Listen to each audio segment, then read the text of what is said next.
เคารพทุกท่านครับสาระธรรมการเมืองครับปิกมาปะกับเจ้าพี่นายน้องเฮาแล้วนะครับอยู่อู้จากันที่นี้ด้วยเรื่องราวสาระที่มีอยู่ในธรรมเมืองของเฮานะครับวันนี้ก็ปิกมาอู้จากันกับจันทกุมารครับทำข่าวที่ปนานอินตมชัยชมพูของจังหวัดเชียงรายได้เรียบเรียงเอาไว้นะครับเนาะผมเอาเนื้อหาสาระที่มีอยู่ในธรรมเนี่ยนะครับมาเล่ามาอู้มาจาให้กับเจ้าพี่นายน้องของเฮาได้ฟังกันนะครับก็ปิกมาฟังกันต่อนะครับนอกประเดี๋ยวนี้เจ้าป่อพญากับเอกราชกันนะครับเนาะโอ้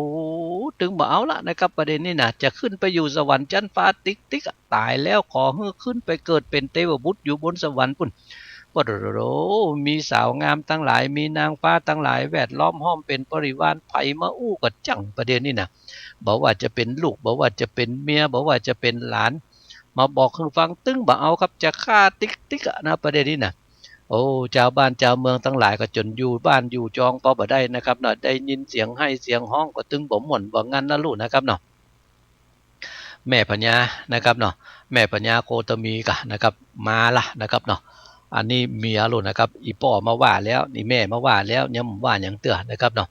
ดักจือคือกับลูกมาว่าแล้วหลานมาว่าแล้วนะครับเนาะอันลูกไปมาว่าแล้วก็ตึงบ่ยอมครับจะฆ่าจนได้อะพดมาจนแผ่วโคตมีกันนะครับเนาะอันแม่พญากันนะครับพ่อโหอันหูข่าวตั้งหลายแล้วคนนั้นเข้าไปบ่ได้เรื่องคนนี้เข้าไปบ่ได้เรื่องแม่ปัญญาโคตมีเข้าไปไหว้สาป่อปัญญากะโอ้ป่อปัญญาสู่เฮ้ยน่ะจะไปอย่างอันอย่างปลำปเหลือเตออีน่ะบาดอันบักกึดเติงหาลูกก็กึดเติงหาข้าพ่องกาอีน่ะจีนาใส่ตัวเก่าแล้วกึดเติงหาข้าพ่องกาอันนึงก็จะฆ่าอันนึงก็จะฆ่ากึดเติงหาพ่องเตออันลูกเนี่ยลองกึดก่อยรอ3 คน4 คนข้าเป็นคนมารเขามาลูก10 เดือนโอ้ไหนน่ะเลี้ยงพ่อจนว่าเป็นจันพดมาจนใหญ่ประเดียวเนี่ยไอ้นะยังจะมาฆ่าเขาทำอยู่กะโอ้ถ้าจะฆ่านะฆ่านี่เตอะนะเอามีดมาปาดคอฆ่าแตนกันแล้วกันเตอะแปะนะถ้าบัดยังอันนะถ้าว่าบ่ปาดคอฆ่าให้มันตายไปนะข้าก็ตึงจะตายไปคนเดียวจะเอาเจือกมัดคอตายเหี้ยก็ไม่นะ โอ้โหเจ้าป่อปัญญาจะเป็นอย่างอันเตอะเจ้าป่อเฮ้ยนะก็มาบอกคือกันนะครับเนาะบอกคือป่อปัญญาฟังแล้วเจ้าป่อปัญญาก็ตึงบ่เอาครับแปลงหน้าสื่อตาใสอยู่อย่างนั้นนะครับเนาะย้อนกับว่าอันปูนี่นะครับเนาะเพราะว่าอันคนตังอีมาอู้เนี่ยนะครับเนาะอันนี้มันจะเหลียวหน้ามาพออันกันทหารละลูดนะครับกันทหารละแปลงตาเลิกเข้าใส่แล้วก็ดักจื้อกือแหละนะครับเนาะ อันบัตันได้อู้สักอย่างนะครับเนาะปอปัญญาดักปอปัญญาดักจื้อกือนี่ได้ละนะครับเนาะอันนั้นก็ออกไปเอานะครับอยู่บ่ได้ละนะครับเนาะโกตมีอันแม่ปัญญาออกไปแล้วนะครับเนาะลูกคนใดเข้ามาอู้ก่อนแล้วมาบอกก่อนแล้วนะครับปอปัญญาเปิ้นก็ตึงบ่เอาใจนั้นตึงอยู่อย่างเดียวแต่อันน่ะจะฆ่าอยู่อย่างอันน่ะนะครับเนาะบ้าพอจะฆ่าอยู่อย่างอีเนี่ยจะได้ดีนี่ประเดี๋ยวนี้นะเอ๊แต่หน่อยนะอันก็มาคึดในอกในใจของตัวเก่าอยู่เหมือนกันกับตัวของจันทาเทวีครับจันทาเทวีอันนี้ก็อันเมียลูกนะครับเมียของจันทกุมารลูกเปิ้นก็มาคึดในใจประเดี๋ยวนี้เอาไผมาเป็นที่ปะที่ปึ้งตึงบ่ได้ละอีน่ะโอ้เนาะบุญกินบุญทานของเฮาก็มีอยู่บุญกินบุญทานของจันทกุมารก็ยังมีอยู่ถ้าว่าบุญกินบุญทานอันนี้มีอยู่เนี่ยเฮาไปขอกับเทวบุตรเทวดาทั้งหลายก็อีน่ะ เทวบุตรเทวดาทั้งหลายเปิ้นได้มาช่วยพ่อช่วยก้อยกำเตออีน่ะน่าจะไปบอกคือไผที่ไหนอย่างใดนะครับเนาะเทวบุตรเทวดาทั้งหลายจะเอาที่ไหนน่ะทีนี้ในใจปอคิดว่าจะเอาเทวบุตรเทวดาทั้งหลายมาเป็นที่เพิ่งปะอาศัยแล้วเนี่ยนะครับเนาะเปิ้นก็อันตัวของอันนี้นะอันนี้จันตาเทวีนะครับเนาะยกมือขึ้นไหว้สากะยกมือไหว้สาเทวบุตรเทวดาทั้งหลายลง โอ้หนออันเทวบุตรเทวดาทั้งหลายได้ช่วยผายโพดข้าทั้งหลายกำเตยนะอันบุญกุศลที่ข้าเจ้าทั้งหลายได้เนี่ยได้สร้างได้แปลงไหมนะขอเทวบุตรเทวดาทั้งหลายได้มาช่วยกันพอคือกำเนยนะอันเปิ่นก็อู้เปิ่นก็จ๋าไปกันนะครับนอจ๋าบอกไปก็เทวตังการโยงการแต่เทวดานตังลายเฮยมวลหมู่อันตังอยู่จุปิมานจุงฟังเสียงสารลำถอยอันคาม่อนน้อยจาใคร อันว่านอจอมไต้อุปราชคือว่าเจ้าน้อยนาจันตะกุมารย่อมมีใจบ้านจุเมื่อใจไฟเอื้อพานีปฏิบัติดีจะใจตามรีดไทยเดิมมาบ่หิงสาคำราบคมคณาเพขาฮือประจาไพรไตได้เดือดห้อนไม่มองผ่านส่วนพระมนาจารย์ผู้เท่าอันเป็นเก้าปุโรหิตามีใจป้าลาหยาบจ้าโลภะกล้าบังงำเนี่ยพิษทำแบบเบาเจ้นป่อเท่าตานายมันอุบายแต่งต่างไข่ฮือนอจ้างจันตะกุมารได้ดับขานจีวาดขากราดชีวิตขาดมรณะโดยสัจวาจานี้เราขอเทวดาเจ้าผานีช่วยเจ้าบุญมีหนอไทยฮือป้นมาดไม่เครื่องกาคืออยู่ที่ข้ามมันแก่นได้นั่งเต้นเป็นปัญญาแดเตอยกมือไหว้สาเทวุตเทวดาลู่นะครับเนาะเนี่ยคนเฮานี่มันเป็นเยอะนะครับเนาะมันตกเมื่อล่าเมื่อลูนมานี่นะมันมาได้นะเปียไหนตึงมาได้ไหนแล้วนะครับเนาะพดหาเอียกันนะครับเนาะขอเตเตบุตรเทวดาเทพาอารักษ์เจ้าตีเจ้าต่างตั้งหลายช่วยผายโปรดอินดูคุณนาหมู่ข้าตั้งหลายกำเตยนะจะได้อันยังจะเอาอันยังข้าเจ้าทั้งหลายก็ตึงจะฮือโมได้นะยกมือไหว้สาไปกันนะครับเนาะโอ้แต่ถ้าคนเฮานี่นะครับเนาะคนอยู่ในศีลกินในธรรมนี่นะถ้าตั้งปรารถนาอันใดว่าอันใดไปแล้วเนี่ยนะครับเนาะเทบุตรเทวดาถ้าเปิ้นบ่ฮื้อเนี่ยนะครับคนดีอยู่ในศีลกินในธรรมถ้าขออันอย่างแล้วนี่นะเทวดาเปิ้นบ่ฮื้อนี่มันเทวดาจะมีโทษดูนะครับคอยอันเทวดามันจะฝังมาฮื้อละนะครับเนาะโอ้อันนี้ไหว้สาอันยังเสร็จเรียบร้อยแล้วปรากฏว่ากรรมไหว้สาของจันตาเทวีนะฮ้อนขึ้นไปเผียวตีนั่งปัญญาอินพุ่นน่ะปัญญาอินอยู่บนสวรรค์ชั้นฟ้าแต่นะครับเนาะโอ้อันตีนั่งเนี่ยนะครับที่ว่าอันหินปันดุกัมพลศิลาของพญาอินนี่นะกว้าง1 โยชนะสูง1 โยชนะนะครับอันเวลาพญาอินนั่งนี่นะครับมันจะยุบลงไปว่าอันนะตัวพญาอินนี่ถ้าจะนักแกมกันขนาดหินยังยุบนะครับเนาะยุบลงไปเวลาพญาอินลุกขึ้นเนี่ยมันจะปองขึ้นมาเหมือนเก่าว่าอันนะมาเผียวันนั้นวันที่จันตาเทวีเอิ้นขอไปเนี่ยนะครับเนาะปรากฏว่าที่นั่งของพญาอินแข็งครับแข็งบ่ได้นะครับเนาะฮ้อนตัววันที่เคยนั่งมาแล้วมันยุบลงไปวันนั้นโอ้เอาก้นจำลงไปแต่อันนั้นนะครับเนาะโอ้ถ้าก้นตอกลงไปจะเจ็บก้นนะครับเนาะการนั่งลงไปวันนี้มันอย่ามาแข่งนี่หายนะแข่งบ่ได้บ่ปอฮ้อนครับเลยก้มหน้าก้มตาพอยังมายังโลกมนุษย์กันนะครับเนาะพอก่อยแล้วมันเป็นจะได้ไผ่มันเนี่ยฮือตีนั่งเฮาฮ้อนไผ่มันเนี่ยฮือตีนั่งเฮาแข็งคืออันนี้มันจะเป็นเนื่องครับมันจะเป็นเนื่องที่ปัญญาอินจะหู้ได้เลยนะครับว่าโอ้มันจะเกิดเรื่องราวอันอย่างขึ้นมากันนี่หายนะเปิ้นแยงตาติ๊บของเปิ้นลงมาลุ่นนะครับปัญญาอินมีตาติ๊บครับอันเปิ้นอยู่ตังบนพอลงมานี่นะครับเนาะชื่อแถมชื่อหนึ่งของปัญญาอินคือเท้าสหัสเนตรคำว่าสหัสเนตรหมายถึงว่ามีกันตาปันแก่นพอจะอันไผ่ยันอย่างที่ไหนก็จ้างเตอะนะครับเนาะปัญญาอินจะหูจะหันมดนะครับเนาะตาแวดงอนแหละนะครับพอไปทางใดจะหันมดนะครับเนาะแต่ก็ยังว่านะครับเนาะปันตาของปัญญาอินเนี่ยมันอยู่ตรงบนฟ้าปุ่นนะครับเนาะเวลามันส่องลงมาเนี่ยมันจะหันมดกันนะครับเนาะพอลงไปทางใดนะครับอันนี้พอลูกทางบนลงมาโอ้เรื่องมันเป็นอย่างอี้รุ่นนี่นะมันเป็นอย่างอี้ถ้าเฮาบ่ลงไปนี่นะถ้าเฮาบ่ลงไปช่วยนี่นะโอ้ตาย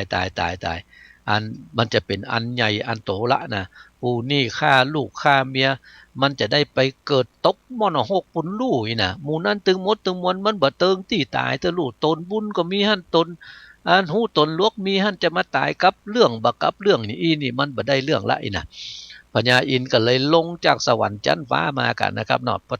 ตัวเขียวเฮยลงมาบ่ได้นะครับเนาะกำค้อนมาตัวลู่นะครับเปิ้นว่าค้อนพญาอินนี่เป็นค้อนวชิระเป็กกว่าอันน่ะอันค้อนพญาอินที่กำลงมานี่มีไฟลุกไหม้ว่าปอสลาบสายตาลงมายืนอยู่บนฟ้าพุ่นลู่นะครับเนาะยืนอยู่บนฟ้าตัดสองหน้าตัวของพญาเนี่ยกันนะครับเอกราชนี่นะอันหมู่นี้ทั้งหลายเนี่ยนะครับเนาะหันแล้วลูกปะตบเพราะว่าอันกำมาเนี่ยนะครับเนาะ ค้อนนั่นกำมาเนี่ยเป็นไฟมามับเม็บๆนะครับเนาะอันหมูนี่เงยหน้าเงยตาขึ้นมาใส่ปัญญาอินมือซ้ายจี้หน้าลูกทุ่งสู่เขาทั้งหลายมันเนี่ยอย่างนี้นะ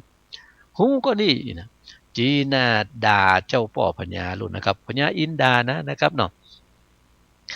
ดูลาเจ้าห่อใจเอกราชนั่งภาษาเสวยสีสันได้หนีละปรากเว้นเสียจากคลองธรรม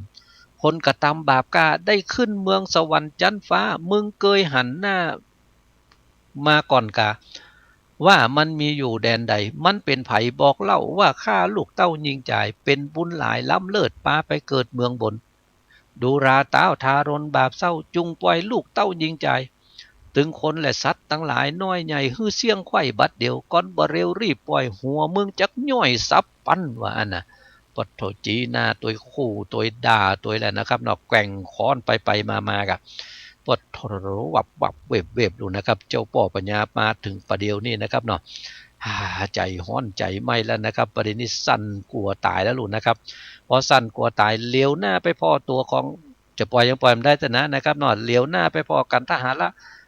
ละปูปุโรหิตานี่นะครับเนาะปดเต้าปูนี่ก็ปดรู้นะครับเนาะสั่นทึดๆอยู่ทางข้างนั่นแหละนะครับเนาะพอเนี่ยสั่นทึดๆบักกล้าจะว่าสักอย่างแล้วนะครับเจ้าป่อปัญญาก็เลยจี้บอกขมูทหารไปปล่อยเนี่ยบอกให้เขาปล่อยลูกนะครับเนาะก็เลยปากันปล่อยกันนะครับปล่อยตึงมดตึงมวลออกไปแหละนะครับเนาะปดโถนะครับคนทั้งหลายปีตินินดีเกิดขึ้นแล้วนะครับเนาะหมู่ตึงอันเศรษฐีจังมาอันอย่างทั้งหลายที่เอามัดเอาไว้เนี่ยนะครับเนาะปล่อยกันมดหมู่เจ้าบ้านเจ้าเมืองทั้งหลายได้หันใส่แล้วโหกันเช้าๆเลยนะครับเนาะเปิ้นว่าเสียงสาธุการสะสาวสนันดาวอาณาปัญญาอินได้หันใส่อันแล้วปล่อยกันไปถึงมดถึงเสียงแล้วก็ปิกคืนสู่เวทยนต์ประสาทของตัวเก่ากันนะครับเนาะจะเป็นจะได้กันก็เดี๋ยวเฮาย่างฟังเพลงกันสักเพลงก่อนนะครับเนาะก็เดี๋ยวเฮาก็ปิกมาอู้จากันต่อครับฟังเพลงก่อนครับเชิญเลยครับ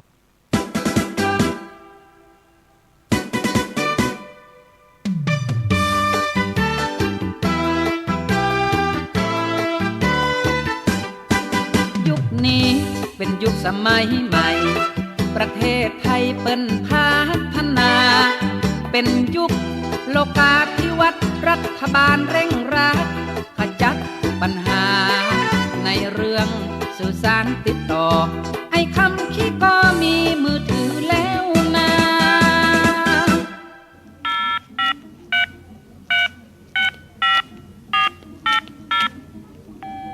หมายเลขที่ท่านเรียกไม่สามารถให้บริการได้กรุณาติดต่อใหม่ภายหลัง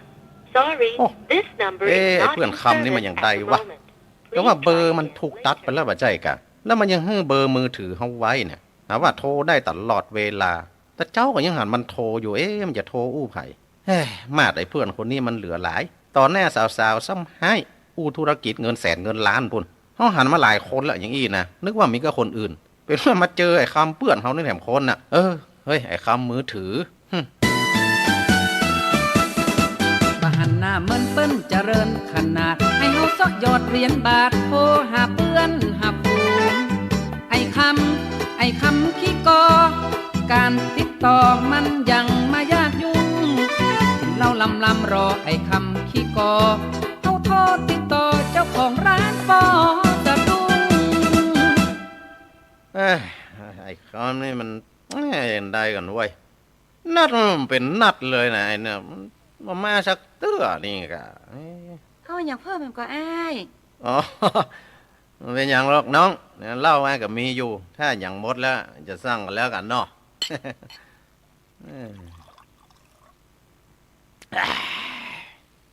เฮ้ยกับแก้มก็จะหมดละเหล้าก็เหลือนี่น้อยเดียวสตังค์ก็บ่พอจ่ายอย่าลองโทรเข้ามือถือมาให้สักการมา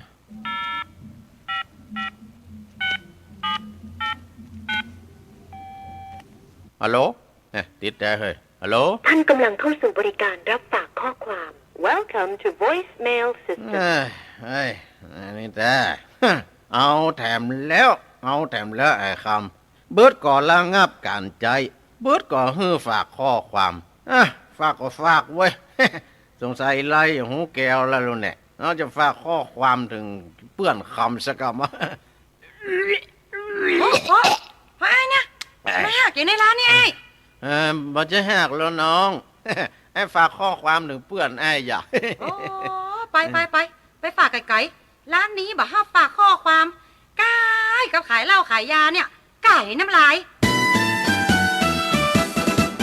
ไอ้คำเปิ้นร่ำรวยกว่าแต่ก่อน เลยไปพักผ่อนที่กรุงเทพกรุงไทย ขับรถส่วนตัวสีตรอง ใส่เลดใส่ท้องเลิศล้ำวิไล มีสาวๆล้อมหน้าล้อมหลัง เปิดเทปเพลงฟังมันแสนสุขสบาย คำ โอ้ โอ้ยังได้รับเหลือเพื่อน เนี่ย โทรไปหาบ่ปะสักเตื้อมีก็เสียงไม่ยิงฮับอ่ะ อ๋ออันนั้นเลขาเฮาก้า ปอจะไปมาอู้เอ็นเตอะเลขาที่ไหนเปิ้นหูกันหมด อันนี้มันโทรศัพท์เก่าไอ้นงโดนตัดเครื่องไปเมินแล้วแม่นก็ อ๋อช่วงนั้นเขาได้ไปยุโรปก้า แน่ยังมาอู้เอ็นอยู่ยุโรปก็ว่ายูลบนี่ลบศีลนะก้า แม่นก็ขอร้องเด้อเพื่อน แล้วแถมย่างนะเอาหันเพื่อนมาหลายครั้งละขับรถไปตัวโทรศัพท์ไปตัวนี่นะ ธุรกิจ ตายมาหลายลายแล้วเนอะจะบอกเฮ้อของเฮานี่กะเนี่ยของแท้และแน่นอน ไม่ได้ แต่ว่านะ อ่ะ แม่เขาโทรลูกฝางมานะ เป็นไงบ้าง ก็โทรเข้าคลื่นจัดดีอ่ะ โอ้ ฮัลโหล ไม่ได้ ไอ้น้อยกาขอมาฮับแม่ที่ตู้โทรศัพท์นี่กำแต่เอี้ยนอวางขลกพดตับซ่อหาวันค่ำหัวเป็นตู้ไหนมันต้องมาปะอย่างนี้ป่ะ มันกับมอกเดียวกันนะก้า นั่นนะกะ เอ้ย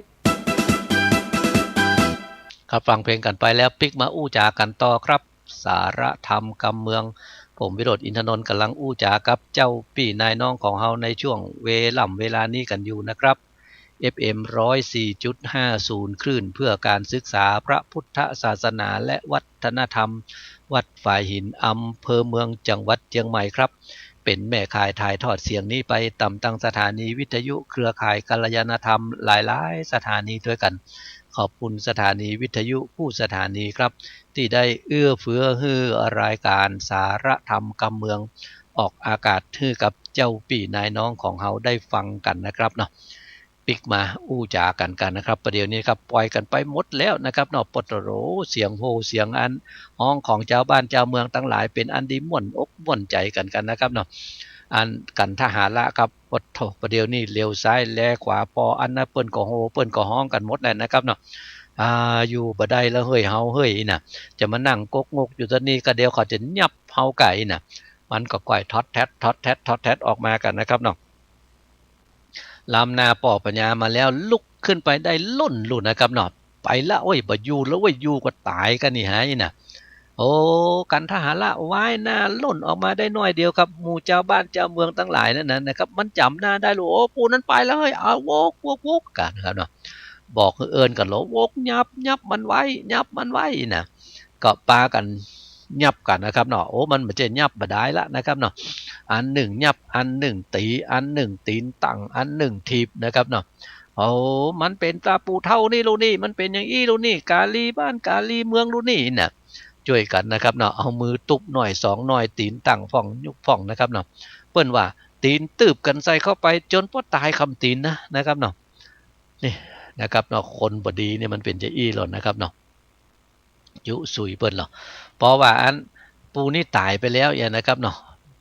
ตายง่ายตายได้เหมือนกันนะครับเนาะแต่ว่ามันย้อนกับคนทั้งหลายเลยนะครับเนี่ยเปิ้นว่าประชาทันเนี่ยนะครับบาชาทันเนี่ยนะครับเนาะมันโดนตีนเตะตีนทีบตีนย่ำลงไปพุ่นมดนะครับจมดินไปพุ่นนะกะนี่ครับเนาะตายไปแล้วเนี่ยนะครับพุ่นนะครับกันทหารละได้ไปเกิดอยู่พุ่นหนูมอนหกอเวจีพุ่นหนูย้อนว่ากรรมที่มันบดีได้จุได้ซุยเปิ้นนี่นะครับเนาะ1โลภนำเอาของเปิ้นนะครับเนาะตัดสินอันใดก็บ่ถูกบ่ดียังบ่พอเตือนนะครับเนาะโดนถอดยศออกก็ยังมาหาเรื่องใส่เรื่องคือเปิ้นแถมปรโรอันนี้นี่นรกเอาเวจีพุ่นแต้ๆนะครับเนาะตกลงไปพุ่นมดนะครับตายก็ไปเกิดอยู่ในมอนหกพุ่นกันนะครับเนาะปู่นั้นตายไปแล้วหมู่เจ้าบ้านเจ้าเมืองทั้งหลายม่วนอกม่วนใจกันแล้วนะครับประเด็นนี้นะเหลียวหน้าพ่อเจ้าพ่อพญาปู่นี่มันอย่างอี้ลุนนี่นะปู่นี่มันอย่างอี้ลุนนี่เป็นเจ้าพ่อพญาบัดไตตัวตามธรรมไอ้นะใจมัวดำมืดบอดสวะละตอดกองดีคือจาบุรีไพร่ลาดได้ ฮ้อนไม่มาดมองเงาบอกควรเอาเป็นต้าวพาแผ่นดาวเวียงใจ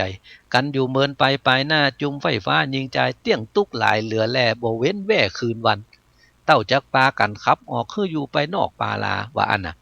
โอ้เอาอยู่บ่ได้ละหมู่เฮาทั้งหลายเฮ้ยน่ะยกมือไหว้สาตัวของจันทกุมารกะอันนี้ถ้าอย่างอีนะเอาไว้บ่ได้เอาเป็นเจ้าพ่อพญาต่อไปบ่ได้ละเนยน่ะอันนี้แดนั่นก็อีป้อรู้นะครับเนาะแต่ว่าอีป้อแต่ว่าบ้านเมืองนี่มันบ่ใช่ของเฮาคนเดียวหรอกนั้นเมื่อเจ้าบ้านเจ้าเมืองหันใส่ว่าอีแล้วเนี่ยนะครับเนาะหมู่เจ้าบ้านเจ้าเมืองตึงมดตึงมวลก็ว่าถอดเอาเต้าพญาออกเหี่ยเอาเครื่องเต้าทั้งหลายออกเหี่ยเอาเสื้อผ้าของคนอันปุ่นน่ะคนทุกคนยากคนจันทานปุ่นน่ะนะครับเอามานุ่งฮือเอาออกจากบ้านจากเมืองไปเพราะว่าถ้าฮืออยู่เป็นเจ้าป่อพญาอยู่ต่อไปนี่น่ะบัดได้ล่ะเกิดวันหน้าวันตาไปปีนปอกปีนแป๊กมาไผมาซุยมาว่าเอากระเปิ้นแถมมาไอ้น่ะหมู่เฮาก็จะมาเดือดร้อนแถมมาบัดถ้าเอามันอยู่ละไอ้น่ะบ่ฆ่าตายแถมหน่อยก็จัดดีละยังดีละนะครับเนาะถอดออกจากการเป็นเจ้าป่อพญาไล่ไปอยู่นอกเวียงพุ่นลู่นะครับเนาะพอไล่ตัวของอันเจ้าป่อพญาเอกราชไปอยู่นอกเวียงพุ่นแล้วก็ยกเอาตัวของอันบ่อ้ายจันทกุมารเนี่ยครับขึ้นเป็นเจ้าป่อพญานะครับเนาะโอ้กินเลี้ยงกันใหญ่ตามประเวณีแต่ก่อนบ่ฮื้อผ่อนอันใดเจ้าเวียงใจไพร่ใต้ตึงตีใกล้และไก่ปลายในปลายนอกข้างขอกสีมาก็ป้ากันมากันนะครับเนาะปดโถกินเล่นหม่นงันมีตึงกองใจเปี้ยพาดตึงละนาดมโหรีดุริยะดนตรีจุสิ่งมีพร้อมยิ่งจุอันท่วน7 วันเป็นขนาดพอร้อนนะครับเนาะเลี้ยงกัน7ใหญ่แล้วนะครับเนาะทีนี้ตัวของบ่อ้ายจันทกุมารกันนะครับได้เป็นเจ้าป่อพญาแล้วแต่ก็ยังมากืดตึงหาป่อของตัวเก่าอยู่นะครับเนาะจะเอาเข้ามาไว้ในหัวในวังเจ้าบ้านเจ้าเมืองทั้งหลายก็บ่ฮื้อล่ะนะครับทีนี้จะได้ก็เปิ้นอยู่ตั้งนอกพูดแล้วเนี่ยนะครับพออยู่ตั้งนอกพูดแล้วตัวของบ่อ้ายเนี่ยนะครับเนาะก็จะไปแอวหาป่อของเปิ้นหล่นยามใดที่มันบ่มีงานก็จะออกไปนะครับเนาะเข้าของกินของใจของกินอันนั้นทั้งหลายตึงของหวานอันยังนั่นนะครับก็เอาไปฮื้อป่อกินกันนะครับเนาะแต่ว่าอีป่อเข้าบ้านเข้าเมืองบ่ได้แล้วนะครับเนาะเจ้าบ้านเจ้าเมืองตึงบ่ยอมกันแล้วลูกประเดี๋ยวนี้นะเนี่ยคนบ่ดีบ่อยู่ในศีลกินในธรรมเนี่ยมันถึงเป็นอย่างเงี้ยนะครับเนาะตอนที่มันอยู่มีอำนาจวาสนาอยู่นี่มันก็ได้พอเป็นดีมีห่างกับนะแต่มันตกลงมาแล้วเนี่ยนะครับไผก็ตึงพอหน้าพอตานั่นนะครับเนาะเนี่ยเหมือนเจ้าป่อพญาเนี่ยประเด็นนี้นะอยู่นอกบ้านนอกเมืองพูดแล้วนะครับยังดีกันนะครับนอนลูกก็ยังหันว่าเป็นอีป่ออยู่หรอกนะครับหันลูกหันว่าเป็นอีป่อก็ยังเอาของกินอันยังไปฮื้อใจฮื้อพอฮื้อก้อยนะครับเนาะอันนี้ก็อันตัวของเจ้าป่อพญาเอกราชครับยามใดก็จ้างที่เจ้าป่อพญาจันทะได้ออกจากบ้านจากเมืองไปนะก็จะต้องไปหาเปิ้นนะครับมันก็เนี่ยได้นะครับบัดดีจะได้มันก็ป่อนะครับเนาะบัดดีจะได้ก็ลูกนะครับให้อันจะไปตัดป่อตัดลูกกันจะได้มันก็ตึงบ่ได้ครับแต่ตัวของเจ้าป่อพญานี่อันเอกราชนี่ตัดลูกได้นะครับจะฆ่าลูกแต่นะครับเนาะแต่ลูกดีอย่างจันทกุมารเนี่ยมันตัดป่อบ่ได้ครับป่อจะโดนถอดออกไปแล้วไปอยู่ตามบ้านนอกคอกตื้อปุ่นแต่ก็ยังไปช่วยพอช่วยกอยอยู่นะครับเนาะเจ้าป่อพญาจันทะครับได้อยู่ครองบ้านครองเมืองก็สอนเจ้าบ้านเจ้าเมืองทั้งหลายกันไปกันนะครับเนาะอยู่ในศีลกินในธรรมเนิดนะครับตั้งแต่เป็นอุปราชาเปิ้นก็ตัดศีลความอันอย่างทั้งหลายที่มันดีมันชอบลุ่นนะครับเจ้าบ้านเจ้าเมืองทั้งหลายก็หุ้มครับคนพอมันหุ่มคนพอมันฮักแล้วเนี่ยนะครับเนาะมันก็เชื่อก็ฟังครับจะบอกฮื้ออย่างทั้งหลายนี่มันอย่างหมดนะครับเนาะนี่มันเป็นอย่างเงี้ยนะครับเนาะจันทกุมารก็ได้ขึ้นของบ้านกองเมืองสืบอายุของตัวเก่ามาจนว่ามันเสี่ยงอายุไขกันนะครับเนาะเสี่ยงอายุไขตายกันไปตึงมดตึงมวลก็ขึ้นไปเกิดอยู่บนสวรรค์ชั้นฟ้าปุ่นนะครับนะอันติบดีก็ไปตกมอนหกไปนะครับเนาะเจ้าป่อพญาเอกราชตายไปแล้วก็ปุ่นตกมอนหกปุ่นนะครับประเด็นนี้นะครับส่วนว่าตัวของอันจันทราชาจันทกุมารครับปุ่นขึ้นไปเกิดอยู่บนสวรรค์จันตุสิตาปุ่นลู่นะครับจันตุสิตานี่เป็นจันที่อันหมู่พระโพธิสัตว์ทั้งหลายเนี่ยนะครับเนาะเปิ้นจะไปปั้มเปงปรมีไปพักย่างอยู่หั่นนะครับเนาะ แล้วลงจากหั่นมาก็เกิดในเมืองคนก็มาปั่มเปงปรมีตายจากหั่นก็ขึ้นไปเกิดอยู่บนปุณะเนี่ยนะครับเนาะส่วนว่าอันหมู่ทั้งหลายทั้งหมดทั้งมวลนั่นตายไปแล้วก็ขึ้นไปเกิดอยู่ปุณะกตาวติงสาปุณะนะครับเนาะขึ้นไปเกิดอยู่บนสวรรค์ชั้นฟ้ากันไปตึงมดตึงเสี่ยงนะครับเนาะทีนี้ก็อันหมู่นี่กะนะครับเนาะพระพุทธเจ้าครับเอาเรื่องราวชาดกอันนี้มาเล่าให้กับตู้เจ้าทั้งหลายแล้วเนี่ยนะครับเนาะเพื่อว่าจะเอาเรื่องอันนั้นเพราะว่าตู้เจ้าทั้งหลายมาอู้กับเรื่องเทวทัตลูกว่ามันยังมาให้แตะให้ว่าอย่างนะครับเนาะพระพุทธเจ้าก็เลยเอาเรื่องราวปางเก่าปางหลังมาเล่าให้ฟังจบแล้วเนี่ยนะครับก็เอามาอันเพียบเทียมกันก้อยกับว่าภัยเป็นที่ไหนอันอย่างใดอีนะตถากันทหาละพรามโนอิธานิเทวทัตโตอันพระเจ้าก็บอกว่าตัวของกันทหาละพรามเจ้นสมัยเมื่ออันไหนนะเกิดมาในชาตินี้เนี่ยมันก็มาได้เป็นเทวทัตในกาละบัดนี้แลเนี่ยที่มันได้ค้ำขานเฮานะบ่ใช่กะชาตินี้นะชาติที่มันเป็นกันทหารละมันก็ค้ำเคเฮาเน้อนะอันส่วนว่านางโคตมียศใหญ่แม่เจ้านอไทยจันทกุมารในกาละนั้นคือหากมาได้นางสลีมหามายาแม่ตถาคตในกาละบัดนี้ส่วนว่านางจันตาเตวีในกาละนั้นไซคือหากมาได้นางยโสธรานะครับเสลากุมารีนอเน่าอันเป็นน้องเจ้าจันทกุมารคือหากมาได้นางอุปละวรรณาเถรีวสละกุมารก็ได้เกิดเป็นพระอานนท์ในกาละบัดนี้แลส่วนว่าพัทธเสนกุมารในกาละบัดนั้นก็คือหากมาได้มหาโมคคัลลานะเถรอันว่าสุริยะกุมารนั้นก็คือหากมาได้สาลีปุตตะในกาละบัดนี้แลส่วนว่าพญาอินนั้นไซก็คือหากมาได้พระอนุรุทธะเถระในกาละบัดนี้บริษัทที่เหลือถึงโมถึงมวลหมู่นั้นก็คือหากมาได้ภิกขุภิกขุณีอุปาสกะอุปาสิกาแห่งพระตถาคตในกาละบัดนี้จันทกุมารในเจนสมัยจาดนั้นอะหะเมวะโลกนาโถก็คือว่าได้มาเป็นตนตัวแห่งพระตถาคตตนเป็นที่จั่งที่เปิ้งแก่โลกทั้งสามในกาละบัดนี้แล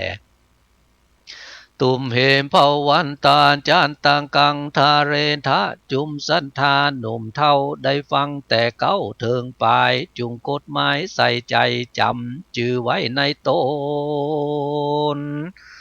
ย่อมเป็นมงคลประเสริฐบุญเป็นบุญเลิศเจียงคานเหตุจันทกุมารนี้เรานักปราชญ์เจ้าอาจารย์สืบมานานหลายหลากชาดกทวนเจ็ดหากเป็นหมายในชาดกหลายสิบชาติบ่ได้ขาดเตรียมมาเตมีเนี่ยนั้นนาเป็นเก้าเวทสันตละเล่าเป็นไปผู้มีปัญญาภายฉลาดฟังยังสิบชาติเดิมมาแห่งพระพุทธาปิ่นเก้าตั้งแต่เก้าเทิงปลายย่อมได้อานิสงส์หลายมากกว้างบ่อาจอ้างสังคัญญาฟังแล้วพิจารณาใจใส่แกะก้อนไก่เอาไหนเอาเป็นโคมไฟไม้ไตส่องต่างไตพายพันก็จักปันไปรอดเวียงแก้วยอดเนรปานบ่ยาจะแลนานิธิตังขีญาสังวันนาวิเศษจาห้องเหตุจันทกุมารก็บังโกมสมเลสระเดชจบเรื่องจันทกุมารไปนะครับเนาะเตือนหน้าเตือนตาก็เอาเรื่องอันอื่นกับมาเล่าให้กับเจ้าพี่นายน้องของเราได้ฟังกันแถมนะครับเนาะยังมีแถมรักกับสปะสปันครับอันบันบัจใจกา10 จาดนี่อย่างเดียว500 จาดล้ำจาก500 จาดไปแถมนะครับเนาะผมก็จะไปเสาะเอามานะครับมาเล่าให้กับเจ้าพี่นายน้องของเราได้ฟังกันครับวันนี้เวลาหมดเสี่ยงกันไปเห็นแล้วครับผมวิโรจน์ อินทนนท์ขอล่ำลาเจ้าพี่นายน้องของเราไปด้วยเวลาเพียงแต่อีก่อนนะครับโชคดีมีใจเป็นของเจ้าพี่นายน้องเฮาจูผู้นายคนครับสวัสดีครับ